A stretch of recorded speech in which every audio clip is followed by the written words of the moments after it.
Hello সবাইকে, আশা করছি সবাই খুব ভালো আছো।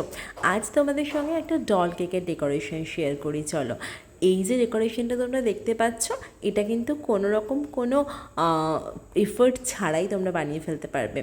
শুধুমাত্র তোমাদের কাছে এই নজলটা থাকলেই হবে।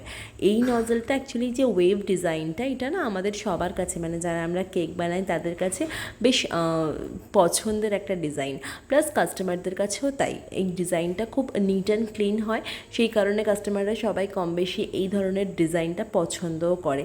কিন্তু যখন আমরা রোজ নজল দিয়ে এটা করতে যাই তখন এতটা পারফেক্ট হয় না।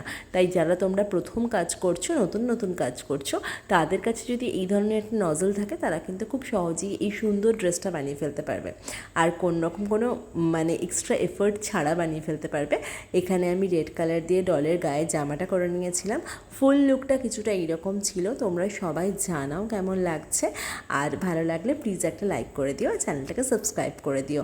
দেখা হচ্ছে পরের ভিডিওতে, ততক্ষণের জন্য খুব ভালো থেকো, খুব ভালো ভালো কাজ করো সবাই। জয় বাবা লোকনাথ, সবাইকে ভালো রেখো। Bye bye.